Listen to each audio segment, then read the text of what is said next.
الحمد لله نحمده ونستعينه ونستغفره ونؤمن به ونتوكل عليه ونعوذ بالله من شرور أنفسنا ومن سيئات أعمالنا من يهده الله فلا مضل له ومن يضلله فلا هادي له ونشهد أن لا إله إلا الله وحده لا شريك له ونشهد أن سيدنا ونبينا ومولانا محمدا عبده ورسوله صلى الله تعالى عليه وعلى آله وأصحابه وبارك وسلم أما بعد فأعوذ بالله من الشيطان الرجيم بسم الله الرحمن الرحيم واعتصموا بحبل الله جميعا ولا تفرقوا بارك الله لنا ولكم في القرآن العظيم ونفعنا وإياكم بالآيات والذكر الحكيم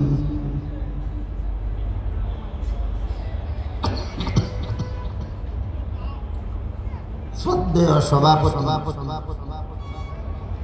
হযরত উলামায়ে কেরাম, সম্মানিত সুধী সমাজ,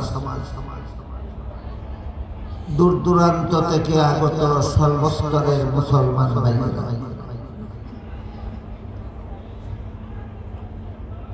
আপনাদের বিজ্ঞাপনে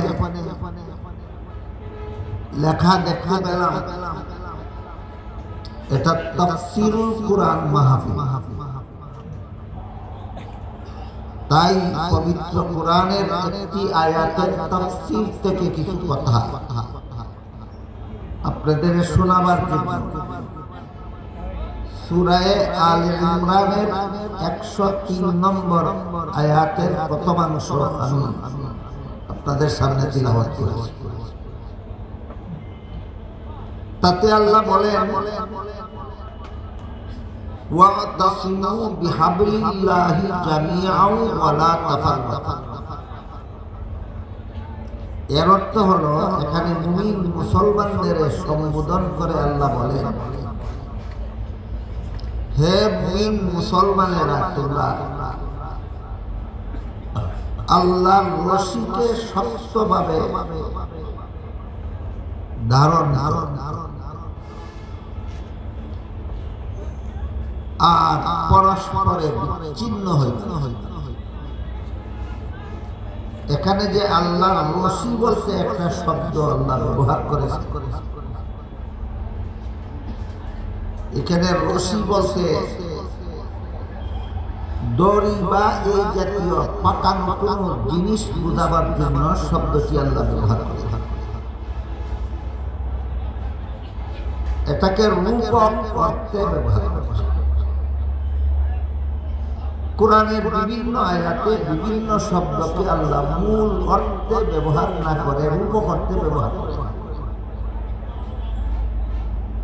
তাই যেখানে মূল অর্থে ব্যবহৃত সেখানে রূপক অর্থ ধরে নিলেই বিপত্তি, আর যেখানে রূপক অর্থে ব্যবহৃত সেখানে মূল অর্থ ধরে নিলেই বিপত্তি দাঁড়ায়। এই বিপত্তির হাত থেকে বাঁচার জন্য প্রথমেই মূল অর্থ এবং রূপক অর্থের পার্থক্যটা বুঝে নেওয়া যায়।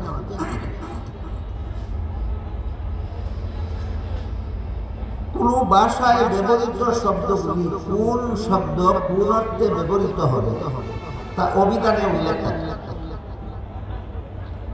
অভিধানের উল্লেখিত শব্দগুলি হল সব অর্থগুলি হল শব্দের মূল অর্থ। আর কোন শব্দকে যদি কোন সম্প্রদায়, কোন শাস্ত্র, কোন বিশেষ গোষ্ঠী বা কোন বিশেষ ব্যক্তি মূল অর্থ বাদ দিয়ে ভিন্ন কোন অর্থে ব্যবহার করে, তাহলে পরবর্তীতে ভিন্ন অর্থে ব্যবহৃত, যে ভিন্ন অর্থে শব্দটি ব্যবহৃত হয় ওই অর্থটাকে রূপক অর্থে বলে।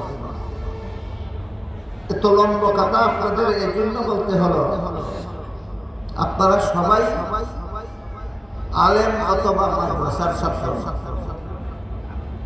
আলেম অথবা মাদ্রাসার, শুধু আলেম এবং মাদ্রাসার ছাত্র হলে এত লম্বা কথা বলার দরকার নেই। শুধু মানায় হাকিকি আর মানায় মাজাজি বলে দিলি। সূরা আল ইমরানের 103 নম্বর আয়াতে যে আল্লাহ বলেছেন, হে মুমিন মুসলমানেরা, তোমরা আল্লাহর রশিকে শক্তভাবে ধারণ করো।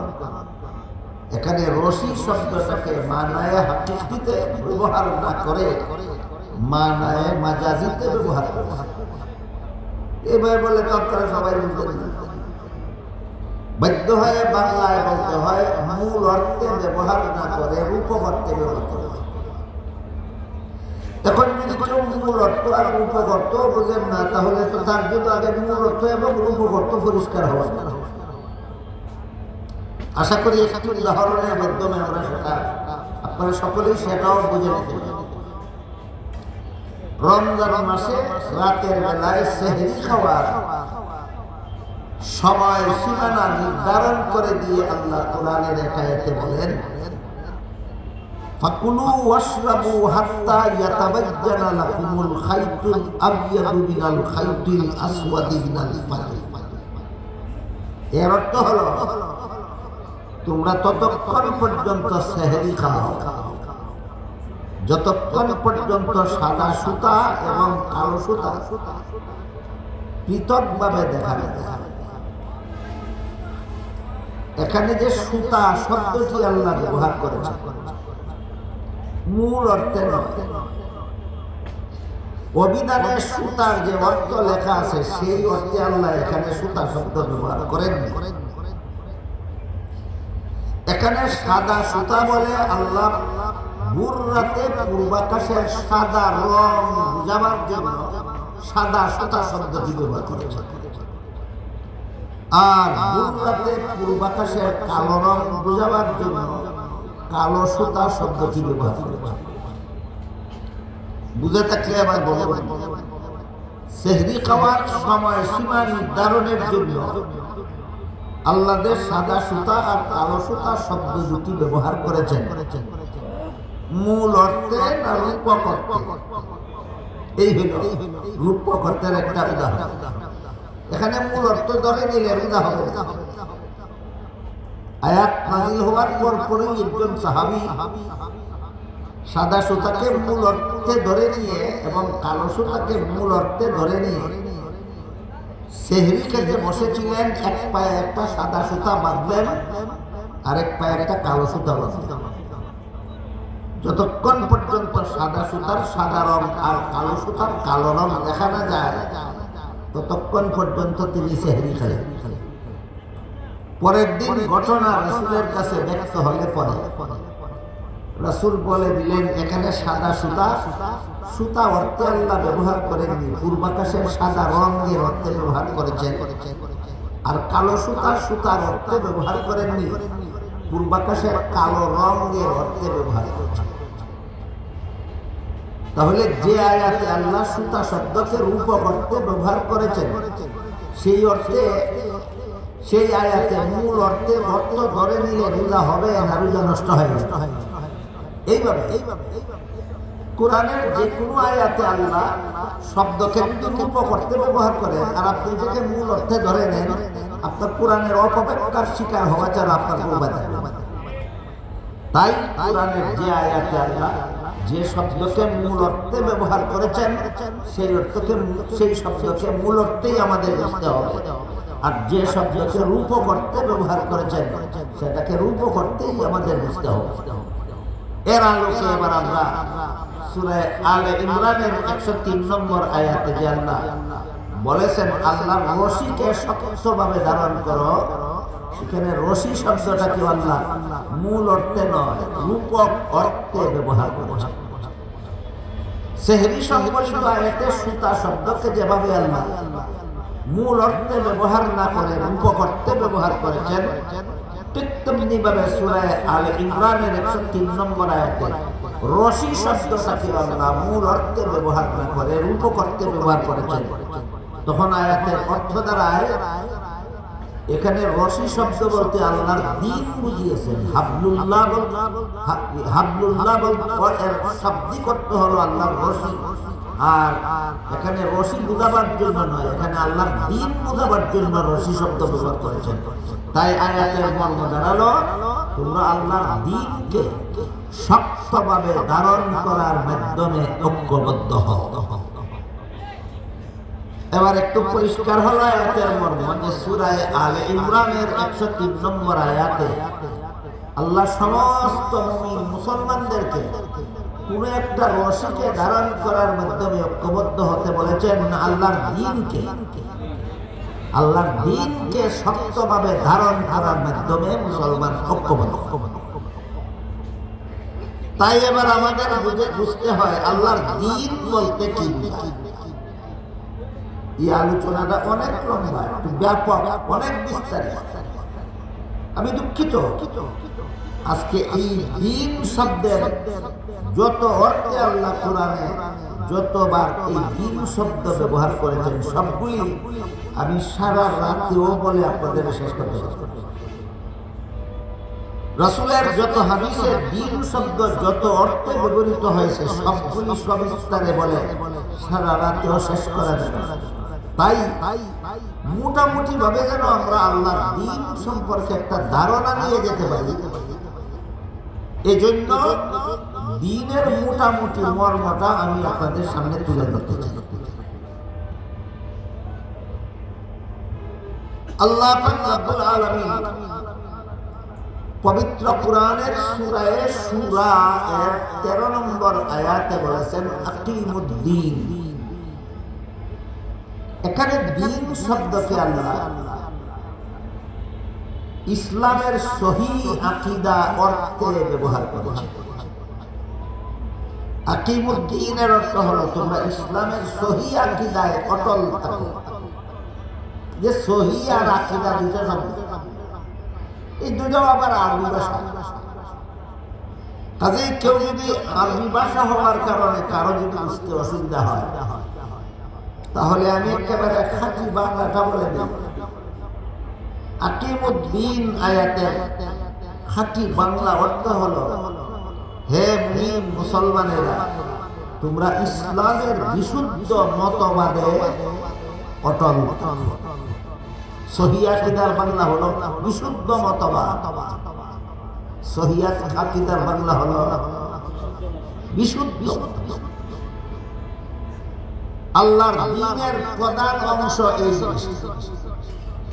বিভিন্ন আয়াতে আল্লাহ দ্বীন শব্দকে বিভিন্ন অর্থেই ব্যবহার করেছেন।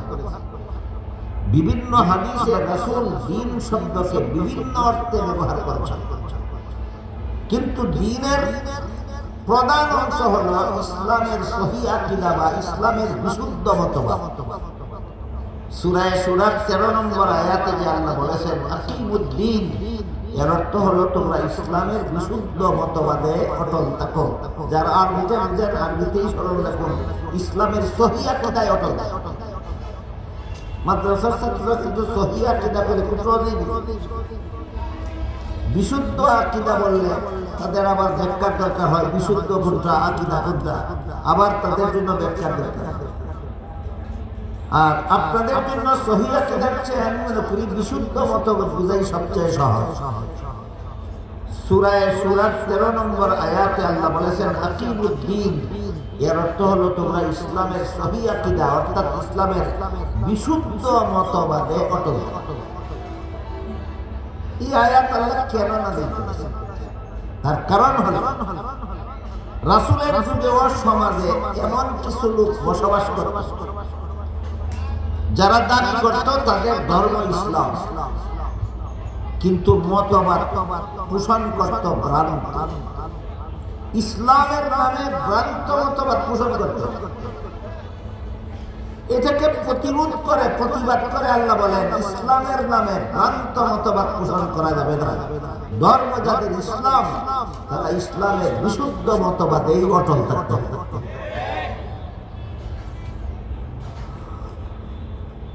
আমাদের বর্তমান সমাজেও ইসলামের নামে ভ্রান্ত মতবাদী দলেরও অভাব নাই, ইসলামের নামে ভ্রান্ত মতবাদী ব্যক্তির অভাব। এই সব যত দল দুনিয়াতে ইসলামের নামে ভ্রান্ত মতবাদ পোষণ করে, যত ব্যক্তি দুনিয়াতে ইসলামের নামে ভ্রান্ত মতবাদ পোষণ করে, সবার দিশারি হলো, দিক নির্দেশনাকারী হলো সূরা আলে ইমরানের 103 নম্বর আয়াত। আল্লাহ সারা দুনিয়ার সর্বযুগে সমস্ত মুসলমানদের সম্বোধন করে বলেন ওয়াতাসিমু বিহাবলিল্লাহ, তোমরা আল্লাহর দ্বীনকে অর্থাৎ ইসলামের সহিহ আকীদা বিশ্বাসে অটল থাকো, ইসলামের সহিহ দ্বীনকে শক্তভাবে ধারণ করার মাধ্যমে ঐক্যবদ্ধ হও। আমাদের বর্তমান সমাজে যারা ইসলামের নামে ভ্রান্ত মতবাদ পোষণ করে, এরকম ভ্রান্ত মতবাদ পোষণকারীদের দুইটা ভ্রান্ত মতবাদ উদাহরণস্বরূপ আমি আপনাদের সামনে তুলে ধরতে চাই। একটা ভ্রান্ত মতবাদী দলের নাম কাদিয়ানী। এরা নিজেদের দলের নাম দিয়েছে আহমদিয়া মুসলিম জামাত। মুসলিম জামাত কথার অর্থ মুসলমানের দল। এদের দাবি হলো তারা মুসলমান, কিন্তু এদের আকীদা বিশ্বাস, এদের মতবাদ জঘন্যতম ভ্রান্ত। এমন ভ্রান্ত মতবাদ পোষণকারী মুসলমান থাকে না, কাফের হয়ে যায়। নামদারি মুসলমান, মতবাদে কাফের। কাদিয়ানীরা নামদারি মুসলমান, মতবাদে কাফের। তাহলে কিসের নামে কি মতবাদ? ইসলামের নামে কুফরি মতবাদ। কাদিয়ানীদের কুফরি মতবাদটা কি? এই প্রশ্নের জবাবটাও আমার ধারণা মতে আমাদের সমাজে খুব একটা সুস্পষ্ট নয়, যথেষ্ট পরিমাণ অস্পষ্টতা, যে কারণে যারা খুব উচ্চ শিক্ষিত নন, অশিক্ষিত অথবা সামান্য শিক্ষিত সাধারণ মুসলমান যারা, তারা শুধু আলেমদের কথা বিশ্বাস করেই কাদিয়ানীদেরকে কাফের মনে করে এবং এদের জন্য এগিয়ে। কিন্তু বাংলাদেশে মাঝে মধ্যে কিছু উচ্চশিক্ষিত এমনও আত্মপ্রকাশ করেন যারা বলেন কাদিয়ানীরা কলেমা পড়ে, নামাজ পড়ে, রোজা রাখে, হজ করে, যাকাত দেয়, এরা কাফের হতে। অনেক বড় বড় শিক্ষিত কাদিয়ানী কেন কাফের তাদের বুঝে আসে। এই ধরনের কারো যদি কাদিয়ানী কেন কাফের বুঝে না আসে, তাদের জন্য ভালোভাবে বোঝা দরকার কাদিয়ানী কোন কারণে কাফের। কলেমা পড়া সত্ত্বেও কাফের কেন, নামাজ পড়া সত্ত্বেও কাফের কেন, রোজা রাখা সত্ত্বেও কাফের কেন, হজ করা সত্ত্বেও কাফের কেন, যাকাত দেওয়া সত্ত্বেও কাফের কেন। আগে প্রথমে খুব সহজ এবং সংক্ষিপ্ত একটা উদাহরণের মাধ্যমে বুঝাবো, তারপরে বিস্তারিত দলিল যদি আপনারা শুনেন একটু পরে। আমি আশা করি আপনারা সকলেই বলতে পারবেন ওযুর ফরজ কটা? মুখ ধোয়া, হাত ধোয়া, মাথা মাসে করা, পা ধোয়া। একজনে মুখ ধুইল, হাত ধুইল, মাথা মাসে করা, মাথা মাসে করলো, পা ধুইল, তারপর পেশাব করে দিল। তারপর কি করলো? এই পেশাব করে তারপরে মসজিদে গিয়ে নামাজে দাঁড়িয়ে গেল। বলেন তো তার নামাজটা কেমন হবে? কেন? 4 ফরজ কি আদায় করেনি? নামাজ হবে না কেন? 4 ফরজ আদায় করলেও পেশাব করে দিলে ওযু থাকে না। ঠিক তেমনি ভাবে কাদিয়ানীরা কলেমা, নামাজ, রোজা, হজ, যাকাত করলেও এমন একটা পেশাব করা করে দিল যার দ্বারা কলেমা নামাজ রোজা হজ জাকাত থাকে না, পেশাব করে কাদিয়ানীরা কি পেশাবটা করে দিল যে কারণে কলেমা থাকে না, নামাজ থাকে না, রোজা থাকে না, হজ থাকে না, জাকাত থাকে না। এইটা হলো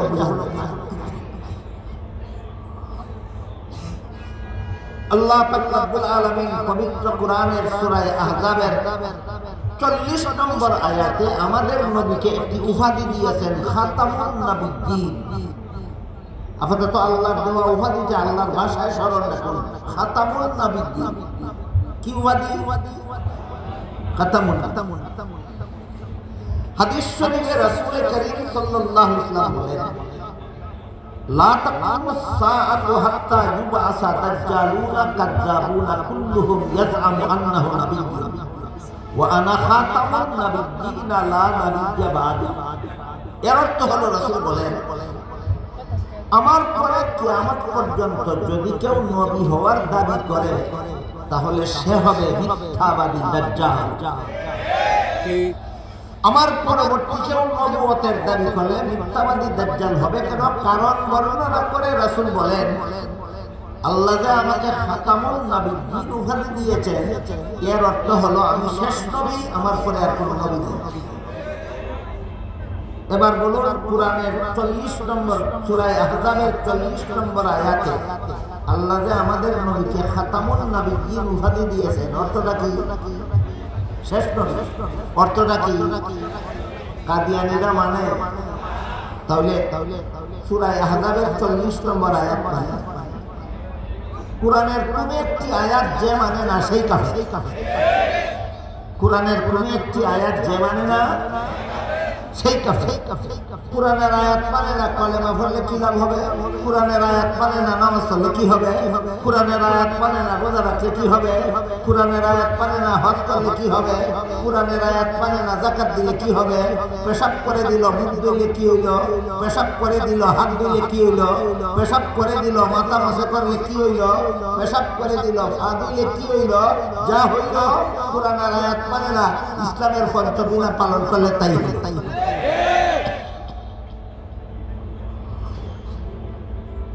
আশা করি আপনারা পরিষ্কারভাবে বুঝতে পারেছেন কাদিয়ানী কাফের। এই যে কুফরি মতবাদ, মুহাম্মদ রাসূলুল্লাহর পরবর্তীতে এক মিথ্যাবাদী দাজ্জালকে তারা নবী মেনে যে কুফরি মতবাদ পোষণকারী হলো, এই কুফরি মতবাদ পোষণ করা সত্ত্বেও নিজেদেরকে কাফের স্বীকার করে না মুসলমান বলে দাবি করে। এই ধরনের ইসলামের নামে ভ্রান্ত মতবাদ যেন মুসলমান সমাজে কেউ প্রচার প্রসার করতে না পারে, সেজন্য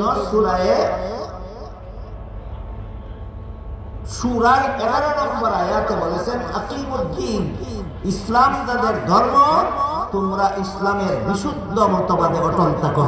ইসলামের নামে ভ্রান্ত মতবাদ পোষণ করা চলবে না। গেল ইসলামের নামে এক প্রকার ভ্রান্ত মতবাদের উদাহরণ, যে ভ্রান্ত মতবাদের দ্বারা তার ধর্ম আর ইসলাম থাকে না, সে আর মুসলমান থাকে না, কাফের হয়ে যায়। এইরকম ভ্রান্ত মতবাদী একটা দলের উদাহরণ নাম হলো কাদিয়ানী। একটা দলের নাম হলো কাদিয়ানী। আরেক প্রকার ভ্রান্ত মতবাদ আছে, এই এমন ভ্রান্ত মতবাদ যা পোষণ করলে সরাসরি কাফেরও হয় না, আবার নির্ভেজাল মুসলমানও থাকে না। সরাসরি কাফের আরেক প্রকার ভ্রান্ত মতবাদ, যে ভ্রান্ত মতবাদ পোষণ করলে সরাসরি কাফেরও হয় না, আবার নির্ভেজাল মুসলমানও থাকে না, সে হয়ে যায় মুসলমান নামের ভেজাল। এটাও বোঝার জন্য একটু উদাহরণ দিচ্ছি, শুনুন। এক গ্লাস দুধ ধরেন 250 গ্রাম দুধ আছে একটা গ্লাসে। সেই 250 গ্রাম দুধের মধ্যে আপনি 1 চামচ, চায়ের চামচে 1 চামচ কেরোসিন তেল ঢেলে দিলেন, সম্পূর্ণ কেরোসিন হয়ে গেল। দুধের অংশ দুধেই রইল, দুধটাও কি কেরোসিন হয়ে গেল? দুধেই রইল। কিন্তু 1 চামচ কেরোসিন মিশ্রিত হয়ে যাওয়ার কারণে দুধটা এমন ভেজাল হলো, এটা আর পান করার যোগ্য রইল না। এটাকে কেরোসিন বলবেন না ভেজাল দুধ বলবেন? ঠিক তেমনি ভাবে এক প্রকারের ভ্রান্ত মতবাদ আছে, যা কোনো মুসলমান পোষণ করলে কাফের হয়ে যায় না, কিন্তু নির্ভেজাল মুসলমানও থাকে না, সে হয়ে যায় মুসলমান নামের ভেজাল। এবার এটার উদাহরণ শুনুন।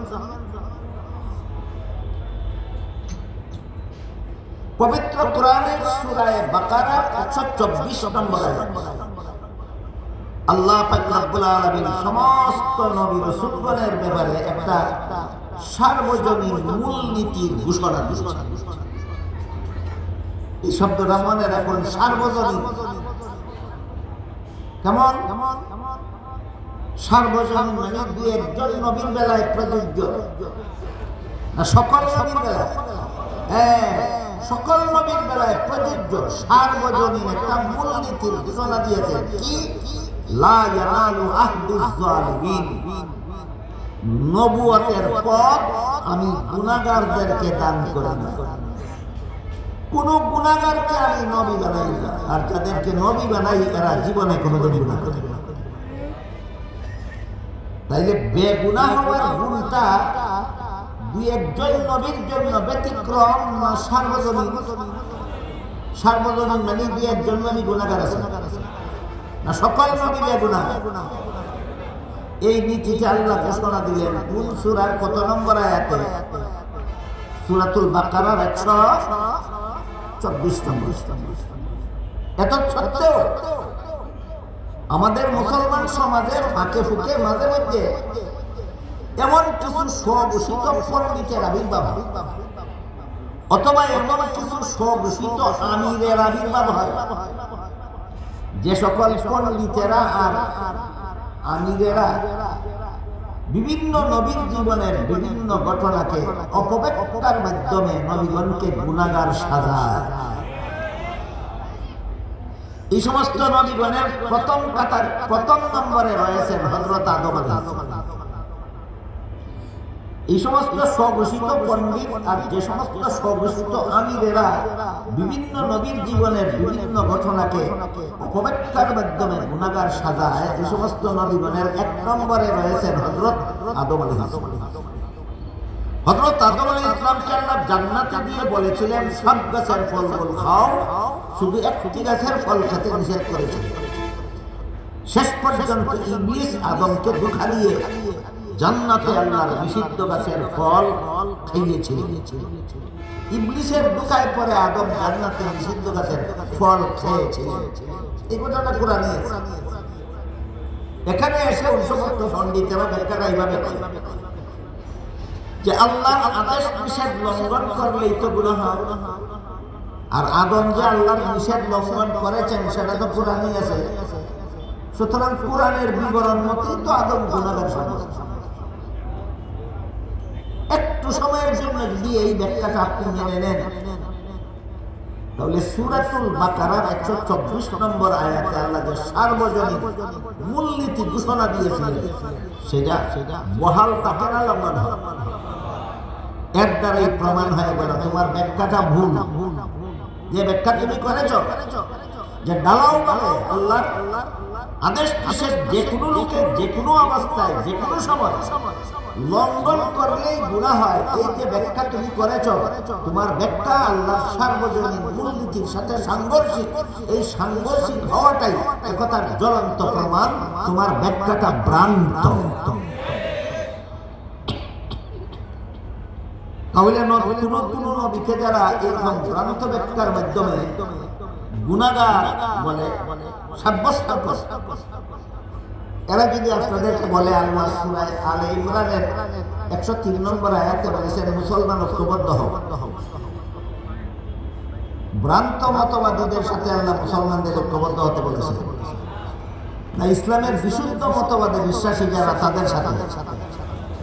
এইখানে এরা এই চালাক চাতুরিটা আপনাদের সাথে করে থাকে। যারা নবীগণকে গুনাহগার মনে করে, এদের মুখে যারা মুমিনকে গুনাহগার সাব্যস্ত করে এদের মুখে যখনই বলবে, আল্লাহ কোরআনে বলেছেন মুসলমানদেরকে ঐক্যবদ্ধ হওয়ার জন্য, সাথে সাথে জিজ্ঞেস করবেন ভ্রান্ত মতবাদী মুসলমানের সাথে ঐক্যবদ্ধ হতে আল্লাহ বলেছেন না বিশুদ্ধ মতবাদী মুসলমানের সাথে ঐক্যবদ্ধ হতে আল্লাহ বলেছেন? তাহলে আল্লাহ বললেন কি আর তুমি ব্যাখ্যা করলা?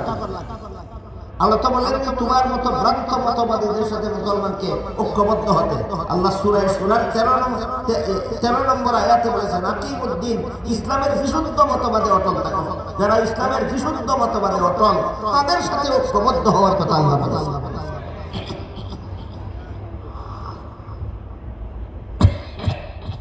এটা হলো ধর্মীয় ঐক্যের রূপরেখা।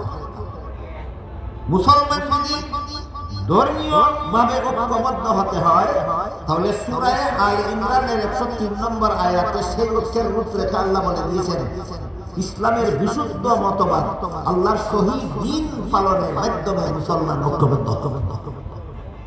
তাহলে দ্বীন রক্ষার জন্য ঐক্যবদ্ধ হওয়ার রূপরেখা হলো এটা। দেশ রক্ষার ঐক্যবদ্ধের রূপরেখা এটা। দেশ রক্ষার জন্য ঐক্যবদ্ধের আলাদা রূপরেখা আছে, সেটা এখানে নয়, সেটা আছে রাসূলের ঐতিহাসিক মদিনা সনদ। এই আরে লম্বা ইতিহাসে চলে যায়। আমারও সাহিত্যটা খুব খারাপ, কথা বলতে খুব কষ্ট হচ্ছে। আপনাদেরও কার শোনার মতো কি পরিমাণ ধৈর্য আছে আমি জানি না, তাই অতি সংক্ষেপে মদিনা সনদে আছে দেশ রক্ষার ঐক্যবদ্ধ হওয়ার রূপরেখা, আর সূরা আলে ইমরানের 103 নম্বর আয়াতে আছে দ্বীন রক্ষার ঐক্যবদ্ধ হওয়ার রূপরেখা। বলুন দুই ধরনের ঐক্যবদ্ধ হওয়ার একই রূপরেখা না ভিন্ন ভিন্ন? দ্বীন রক্ষার ঐক্যবদ্ধ হওয়ার রূপরেখা হলো সহিহ দ্বীন পালনের মাধ্যমে ঐক্যবদ্ধ হও তোমরা যারা মুসলমান। তারা মুসলমানদেরকে আল্লাহ সূরা আলে ইমরানের 103 নম্বর আয়াতে আল্লাহর সহিহ দ্বীন পালনের মাধ্যমে ঐক্যবদ্ধ হতে বলেছেন। সুতরাং মুসলমানদের ঐক্যের প্ল্যাটফর্ম হলো আল্লাহর সহিহ দ্বীন পালন। দেশ রক্ষার ঐক্যবদ্ধ হওয়ার রূপরেখা এখানে নয়। রাসূল করিম সাল্লাল্লাহু আলাইহি ওয়াসাল্লাম তার মদিনা সনদে বর্ণনা করেছেন। মদিনা সনদ কি? 53 বছর বয়সে আল্লাহ রাসূল মক্কা শরীফ থেকে হিজরত করে মদিনা শরীফ গেলেন। সেখানে গিয়ে একটা রাষ্ট্র প্রতিষ্ঠা করেন। সেই রাষ্ট্র পরিচালনা করার জন্য রাসূল একটা লিখিত সংবিধান তৈরি করেন। রাসূলের সেই লিখিত সংবিধানটাকে ইতিহাসের ভাষায় মদিনা সনদ বলা হয়। সেই সংবিধান মতে রাসূলের জীবনের শেষ 10টি বছর দেশ শাসন করেন। আমার কথা বোঝার কাছে বলুন, দেশ শাসনের বেলায়ও রাসূল কোনো আদর্শ স্থাপন করে যাননি। থিওরিক্যালি আদর্শ পেশ করেছেন মদিনা সনদের মাধ্যমে, আর প্র্যাকটিক্যালি দেশ শাসনের আদর্শ স্থাপন করেছেন 10 বছরের মাদানী জিন্দেগিতে। জীবনের শেষ 10টি বছর তিনি একজন দেশের শাসনকর্তা ছিলেন। আদর্শহীন শাসনকর্তা না, আদর্শ শাসনকর্তা। সেই আদর্শ বাস্তব জীবনে পরিণত করে দেখিয়ে দিয়েছেন। আবার সেই আদর্শ মদিনা সনদে লিখে রেখে গেছে। দেশ শাসনে রাসূলের আদর্শ আছে কি নাই? এখন আপনাদের আদালতে আমি একটা আপিল করব, কেউ যদি নামাজের বেলায় রাসূলকে আদর্শ, রোজার বেলায় রাসূলকে আদর্শ, তাসবিহ আর ওয়াজিফা দফার বেলায় রাসূলকে আদর্শ, ইবাদত বندگی করার বেলায় রাসূলকে আদর্শ মানে, দেশ শাসনের বেলায় রাসূলকে যদি আদর্শ মানে না, সে কেমন মুসলমান? আমি আপনাদেরকে বলি সে কেমন মুসলমান? রাখেন আপনারা একটু পরে বলবেন। কেউ যদি ওযু করতে গিয়ে মুখ ধোয়, হাত ধোয়, মাথা মাসা করে, পাও ধোয় না, কেউ যদি ওযু করতে গিয়ে মুখ ধুইল, হাত ধুইল, মাথা মাসা করলো, পাও ধুইল না, তার ওযুর যেই দশা, যে নামাজ রোজা ইবাদত বندگির বেলায় রাসূলকে আদর্শ মানে, দেশ শাসনের বেলায় রাসূলকে আদর্শ মানে না, তার ঈমানেরও সেই দশা।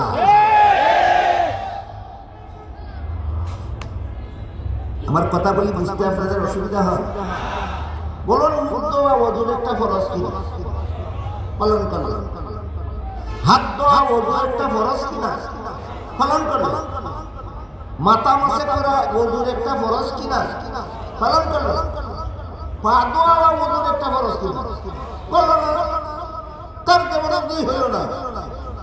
ঠিক তেমনিভাবে নামাজের জন্য রাসূল আদর্শ, রোজার জন্য রাসূল আদর্শ, ইবাদত বন্দেগীর জন্য যেমন রাসূল যেমন আদর্শ, দেশ শাসনের জন্য রাসূল তেমনি আদর্শ। নামাজের জন্য আদর্শ মানে, রোজার জন্য আদর্শ মানে, ইবাদত বন্দেগীর জন্য আদর্শ মানে, দেশ শাসনের জন্য রাসূলকে আদর্শ মানে না, এই ব্যক্তির ঈমানেরও সেই দশা, ওই ব্যক্তির ওযুর যেই দশা।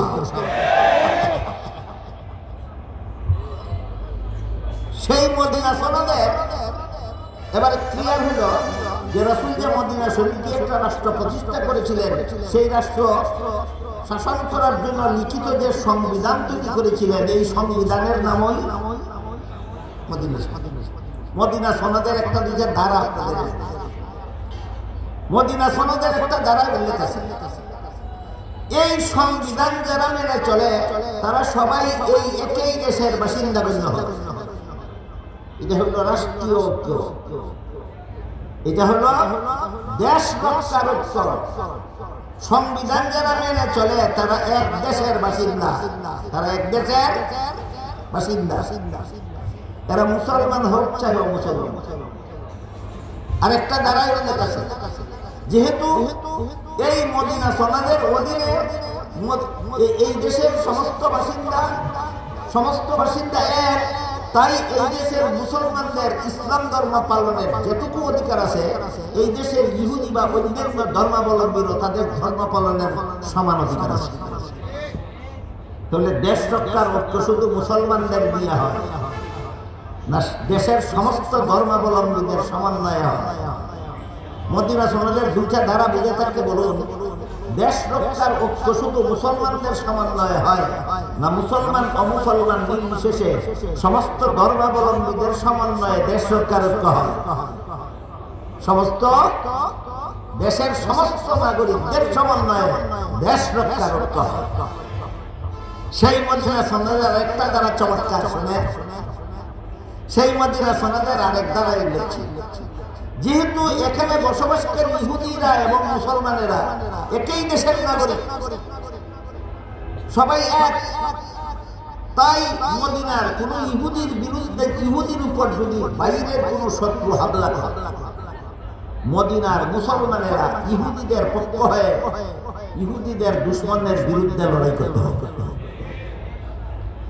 আর যেহেতু মদিনায় বসবাসকারী ইহুদি মুসলমান সবাই এক জাতি, এক ধর্ম, এক রাষ্ট্রের নাগরিক, তাই মদিনার কোন মুসলমানের বিরুদ্ধে যদি বাইরের কোন শত্রু যুদ্ধ করতে আসে, ইহুদিরা মুসলমানের পক্ষ হয়ে বাইরের শত্রুর বিরুদ্ধে লড়াই করতে হবে। এই যে মদিনা সনদের ধারাগুলি, এগুলি দিন হেফাজতের ঐক্যের রূপরেখা না দেশ রক্ষার ঐক্যের রূপরেখা। দিন রক্ষার ঐক্য হয় শুধু মুসলমানদের সমন্বয়ে, আর দেশ রক্ষার ঐক্য হয় দেশবাসী সমস্ত নাগরিকদের সমন্বয়ে। পার্থক্যটা সমাজে আলোচনা হয় না, এই জন্য জানাজানি হয় না, এই জন্য অনেকে গুলাফানিতে মাছ শিকার করে। গুলাফানিতে মাছ শিকার করতে গিয়া কেউ ইসলামী ঐক্যের রূপরেখা পেশ করে বিধর্মীদের বেলায়, আর কেউ দেশ রক্ষার ঐক্যের রূপরেখা পেশ করে মুসলমানদের বেলায়। এই জগাখিচুড়ি পাকাবার সুযোগ কেন পায়? আমাদের মধ্যে বিষয়টা আলোচনা হয় না সচরাচর, যে দিন রক্ষার ঐক্যের রূপরেখা হইল একটা, আর দেশ রক্ষার ঐক্যের রূপরেখা হইল একটা।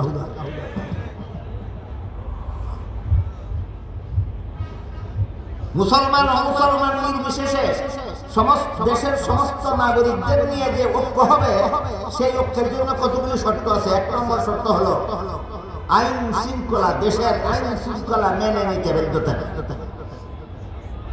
দেশের কোন নাগরিক যদি দেশের আইন শৃঙ্খলা মেনে নিতে চায় না, তাহলে সে হয়তো এই দেশের নাগরিক থাকতে পারবে না, আর না হয় আদালতে উপস্থিত করে তাকে দেশদ্রোহিতার শাস্তি বহন করতে হবে।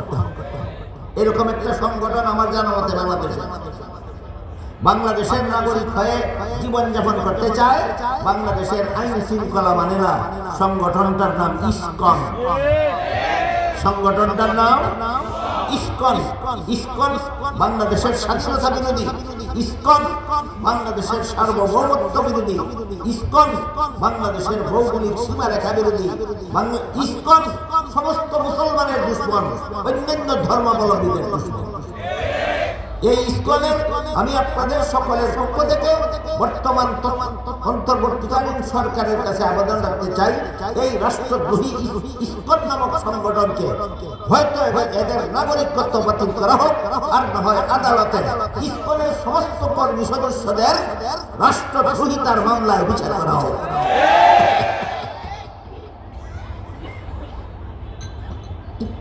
এবার বলুন, ইসকনের বিচার চাইলেন আপনারা, আমার সাথে একমত হইলেন। ইসলামের সহি আকীদায় অটল না থাকার কারণে না রাষ্ট্রদ্রোহিতার কারণে? এরা কুলক্ষের নীতি লঙ্ঘন করেছে, দেশ রক্ষার ঐক্যের নীতি লঙ্ঘন করেছে। এরা দেশ রক্ষার ঐক্যের নীতি লঙ্ঘন করেছে, এই জন্য এরা দেশদ্রোহিতার অপরাধে অপরাধ। সুতরাং দেশ রক্ষার ঐক্যের রূপরেখা একরকম, আর দিন রক্ষার ঐক্যের রূপরেখা একরকম। জগা কিছু না পাঠাবার সুযোগ না। দিন রক্ষার ঐক্যের রূপরেখা বর্ণনা করেছেন আল্লাহ সূরা আলে ইমরানের 103 নম্বর আয়াতে, আর দেশ রক্ষার ঐক্যের রূপরেখা বর্ণনা করেছেন রাসূল করিম সাল্লাল্লাহু আলাইহি ওয়াসাল্লাম ঐতিহাসিক মদিনা সনদে। আর কোনদিন একাকার করে ফেলবো না তো। এবার মূল আলোচনার দিকে ফিরে যাই। আমাদের সমাজের স্বঘোষিত কিছু পণ্ডিত, আগে বলেছি, অথবা স্বঘোষিত কিছু আমি মাঝে মধ্যে বিভিন্ন নবীর জীবনের বিভিন্ন ঘটনাকে ভ্রান্ত ব্যাখ্যার মাধ্যমে গুনাহগার সাজায়। যেসব নবীকে গুনাহগার সাজায় তাদের মধ্যে 1 নম্বর কাতারে রয়েছেন হযরত আদম আলাইহিস সালাম।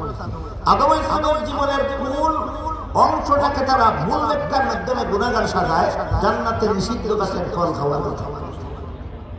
আমি একটু আগে বলেছি, আদমের জান্নাতে নিষিদ্ধ গাছের ফল খাওয়ার ঘটনাকে আপনি যেভাবে ব্যাখ্যা করে গুনাহগার সাব্যস্ত করবেন, সেই ব্যাখ্যাটা মেনে নিলে সূরাতুল বাকারার 124 নম্বর আয়াতে আল্লাহ সার্বজনীন মূলনীতি ঘোষণা করেছেন, সেই মূলনীতি রক্ষা হয় না, লঙ্ঘন হয়। এইটাই প্রমাণ হইল তোমার ব্যাখ্যাটা ভ্রান্ত। এখানে এসে প্রশ্ন জাগে, তাহলে জান্নাতে আদমের নিষিদ্ধ গাছের ফল খাওয়ার সহি ব্যাখ্যাটা কি? আমি 2-3 মিনিট পরে বলবো জান্নাতে আদমের নিষিদ্ধ গাছের ফল খাওয়ার সহি ব্যাখ্যাটা কি, এটা আমি একটু পরে বলবো। এর আগে বলতে চাই, মুসলমান সমাজে যারা যারাই যে কোনো নবীর জীবনের যে কোনো ঘটনাকে অপব্যাখ্যার মাধ্যমে গুনাহগার সাজাতে চায়, এরা এই অপব্যাখ্যা পাইল কোথায়? এটা ইসলাম ধর্মের মতবাদ নয়, এটা মুসলমানি মতবাদ।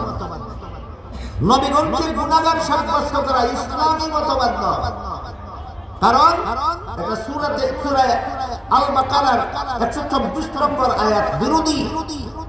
নবীগণকে গুনাহগার সাব্যস্ত করা সূরাতুল বাকারার 124 নম্বর আয়াতের পরিপন্থী।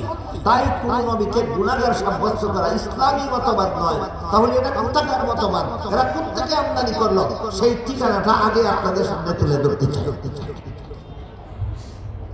আপনাদের অনেকের হয়তো জানা থাকতেও পারে, স্বাধীনতার লগ্ন থেকেই বাংলাদেশে খ্রিস্টানদের একটা সংগঠন তাদের ধর্ম প্রচারের কাজে নিয়োজিত রয়েছে। সংগঠনটার নাম হলো খ্রিস্টান মিশনারি বাংলাদেশ। খ্রিস্টান মিশনারি বাংলাদেশ তাদের খ্রিস্ট ধর্ম প্রচারের জন্য এই পর্যন্ত যত পুস্তক পুস্তিকা প্রকাশ করেছে, তার মধ্যে বাংলা ভাষায় প্রকাশিত তাদের একটা পুস্তিকার নাম আছে কোরআনের আলোকে ভেসতে যাওয়া। এমন শব্দ চয়নের মাধ্যমে বইয়ের নাম রেখেছে, শব্দগুলি দেখলে কোনো মুসলমান যেন কল্পনাও করতে না পারে যেটা খ্রিস্টানদের লেখা বই। আসলে এটা কোনো আলেমের লেখা বই নয়, খ্রিস্টানদের লেখা একটা বইয়ের নাম কোরআনের আলোকে ভেসতে যাওয়া। সেই বইয়ে খ্রিস্টানেরা লিখেছে প্রথম নবী আদম প্রথম পাপিষ্ঠ। কি ছিল আদমের পাপ? জান্নাতে নিষিদ্ধ গাছের ফল খাওয়া ছিল আদমের পাপ। তারপরে সেই বইয়ে খ্রিস্টানেরা 2 নম্বরে যেই কথাটা লিখেছে সেটা হলো এই পাপিষ্ঠ আদমের বংশে যত নবী জন্মগ্রহণ করেছে সবগুলি নবীর জন্মগত পাপিষ্ঠ। কি ছিল অন্যান্য নবীর পাপ? পাপিষ্ঠ আদমের বংশে জন্ম হওয়াটাই অন্যান্য নবীর পাপ। বলুন, কারোর জন্ম হওয়াটা জন্মগ্রহণকারীর পাপ হতে পারে? এগুলি কোন ধর্মীয় মতবাদ হতে পারে না ধর্মের নামে গাঞ্জা খুরি মতবাদ? এগুলি ধর্মের নামে গাঞ্জা খুরি মতবাদ। এরপরে অনেক মুসলমান পণ্ডিতের বুঝে আসে না খ্রিস্ট ধর্ম ভ্রান্ত কেন। তারপরে 3 নম্বর কথা সেই বইয়ে লিখেছে সেটা হলো শেষ পর্যন্ত আল্লাহ একজন নবীকে নিষ্পাপ বানাবার জন্য আর পাপিষ্ঠ আদমের বংশে জন্ম না দিয়ে আল্লাহ নিজের ঔরসে জন্ম। ইনি হলেন হযরত ঈসা। একমাত্র ঈসা নবী বেগুনাহ হলেন পাপিষ্ঠ আদমের বংশে জন্ম না হয়ে স্বয়ং আল্লাহর ঔরসে জন্ম হওয়ার কারণে একমাত্র ঈসা নবী নিষ্পাপ, আর বাকি সবগুলি নবী পাপিষ্ঠ আদমের বংশে জন্ম হওয়ার কারণে পাপিষ্ঠ। এবার বলুন, নবীগণের জীবনের বিভিন্ন কথাকে অপব্যাখ্যার মাধ্যমে পাপিষ্ঠ বা গুনাহগার সাব্যস্ত করা ইসলামী মতবাদ না খ্রিস্টানি মতবাদ? খ্রিস্টানি। কাদিয়ানীরা মুহাম্মদ রাসূলুল্লাহকে শেষ নবী মানে না। এই জন্য এটা এমন ভ্রান্ত মতবাদ যার দ্বারা সরাসরি কাফের হয়ে যায়। আর সাদিয়ানীরা হযরত জাকারিয়া আলাইহিস সালামকে গুনাহগার করে, ইউসুফ আলাইহিস সালামকে গুনাহগার বলে, মুসা আলাইহিস সালামকে গুনাহগার বলে, এমনকি মুহাম্মদ রাসূলুল্লাহকেও গুনাহগার বলে। কাদিয়ানীরা মুহাম্মদ রাসূলকে শেষ নবী না মেনে কাফের হয়েছে, আর সাদিয়ানীরা বিভিন্ন নবীকে গুনাহগার বলে মুসলমান নামের ভেজাল সাব্যস্ত হয়েছে।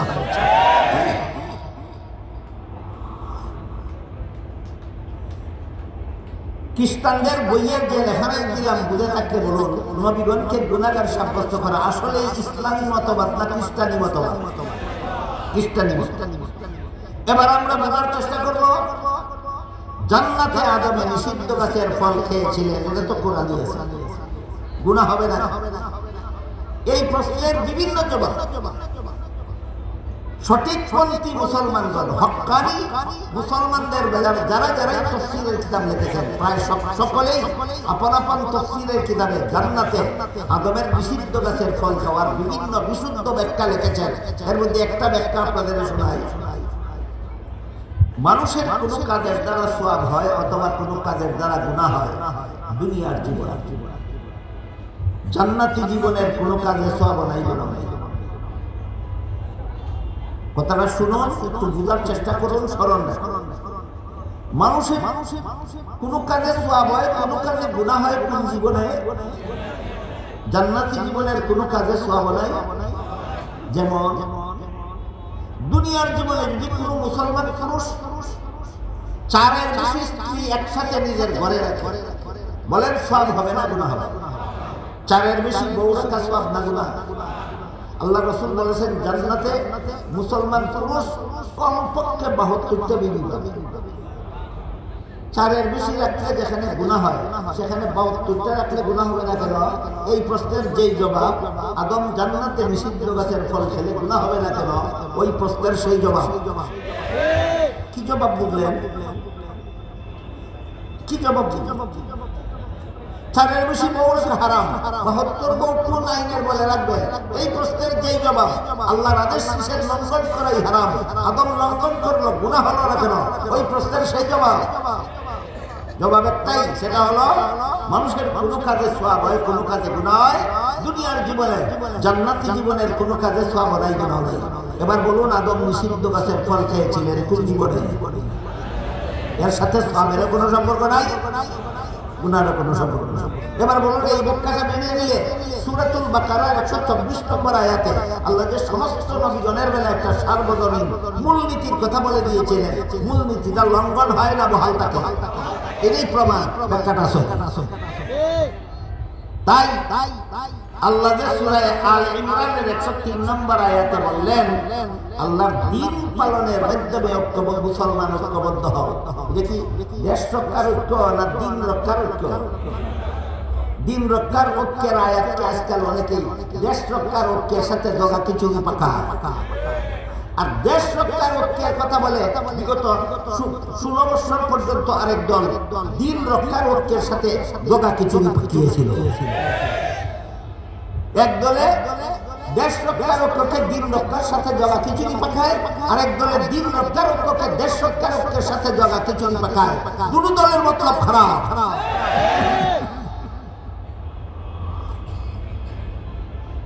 দ্বীন রক্ষার ঐক্যের রূপরেখা আল্লাহ সূরা আল ইমরানের 103 নম্বর আয়াতে বলে দিয়েছেন।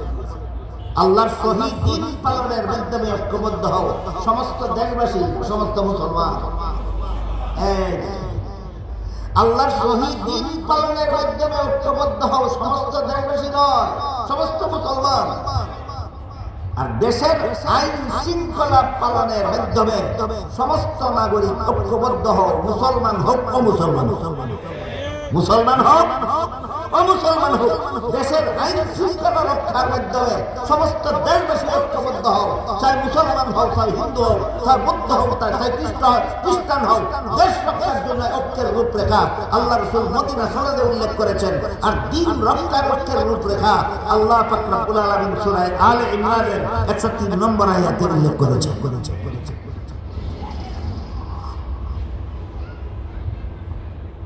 কাজে একটাকে আরেকটার বেলায় ফিট করে দিলে, একটাকে আরেকটার বেলায় ফিট করে দিলে শান্তি রক্ষা হবে না অশান্তির সাগরে হাবুডুবি খেতে হবে? অশান্তির সাগরে হাবুডুবি খেতে হবে। দ্বীন রক্ষার ঐক্যের রূপরেখা আলাদা। আল্লাহ সূরা আলে ইমরানের 103 নম্বর আয়াতে উল্লেখ করে দিয়েছেন। দেশ রক্ষার ঐক্যের রূপরেখা আলাদা, যা রাসূল ঐতিহাসিক মদিনা সনদে উল্লেখ করে দিয়েছেন। এখন যদি কেউ আল্লাহর সহি দ্বীন পালনে ঐক্যবদ্ধ হয় না, যেমন ধরেন সাদিয়ানি গ্রুপ সমস্ত নবীগণকে বেগুনাহ মানতে রাজি না, আপনাদের দাওয়াত দেয়, বলে আল্লাহ কোরআনে বলেছেন মুসলমান ঐক্যবদ্ধ হবে। কি বলবেন তাদেরকে? তোমাদের মতো ভ্রান্ত মতবাদ পালনের মাধ্যমে আল্লাহ মুসলমানকে ঐক্যবদ্ধ হতে বলেননি। ইসলামের সহি মতবাদ পালনের মাধ্যমে আল্লাহ মুসলমানকে ঐক্যবদ্ধ হতে বলেছেন। কাজী যারা ইসলামের নামে ভ্রান্ত মতবাদ পোষণ করে, এদের মুখে ইসলামী ঐক্যের স্লোগান অশুভনীয়, এদের মুখে ইসলামী ঐক্যের কথা শোভা পায় না। একমাত্র তাদের মুখে ইসলামী ঐক্যের কথা শোভা পায় যারা আল্লাহর সহি দ্বীন পালনে বদ্ধপরিকর। তাই আল্লাহ তাদের আমাদের সবাইকে দেশ রক্ষার জন্য মদিনা সনদের আলোকে ঐক্যবদ্ধ হওয়ার আর দ্বীন রক্ষার জন্য কোরআনের আলোকে ঐক্যবদ্ধ হওয়ার সৌভাগ্য দান করুন। সবাই বলুন আমিন। সুবহানা রাব্বিকা রাব্বিল ইজ্জাতি আম্মা ইয়াসিফুন ওয়া সালামুন আলাল মুরসালিন ওয়ালহামদুলিল্লাহি রাব্বিল আলামিন।